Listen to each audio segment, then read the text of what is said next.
Syria's civil war has claimed more than 100,000 lives and created more than 2.3 million refugees. But nearly 3 years after it began, much remains unclear, even down to who is fighting whom. The opposition, which spends as much of its time fighting amongst itself as with Assad's government, breaks down to 4 overall groups: the Free Syrian Army, Al-Qaeda-inspired rebels, Islamist Groups, and Kurdish Fighters. The most well-known rebel group is the loose-knit Free Syrian Army, known as the FSA. Composed mostly of civilians and army defectors, it also includes some Islamists. Its units are increasingly autonomous, not listening to the leadership and focusing on their individual pockets of territory. Increasingly, the fragmented FSA is being eclipsed by more influential rebel groups, including radical Islamists inspired by Al-Qaeda. There are 2 main Al-Qaeda-inspired groups.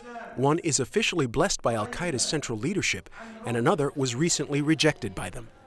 Motivated by calls to jihad, they enjoy a steady stream of foreign fighters, arms, and cash from outsiders. And in recent months, they've begun openly fighting with non-jihadist rebel groups such as the FSA.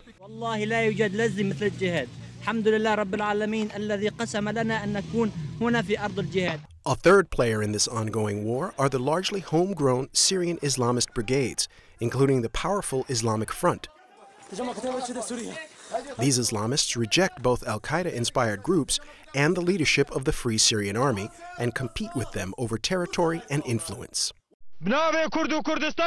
There are also Kurdish fighters. They are primarily interested in defending their communities and would like to establish an autonomous area, like the one in Iraqi Kurdistan. Here's how it breaks down geographically.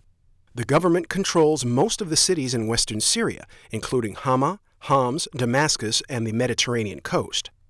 Rebel groups, including the FSA, have been fighting all across the country, at times controlling different pockets of territory. Groups inspired by Al-Qaeda are most powerful in the north. The Islamic State of Iraq and Syria, known as ISIS, is a radical Islamist group and has long controlled Raqqa. It has been fighting other rebel groups, including Islamists. The porous border with Iraq makes it easy for the group to have a steady flow of men and weapons.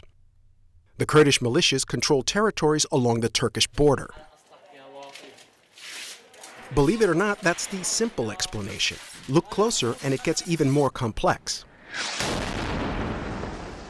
They're believed to be hundreds, if not thousands, of individual rebel brigades scattered across the country that fall within one of these 4 groups.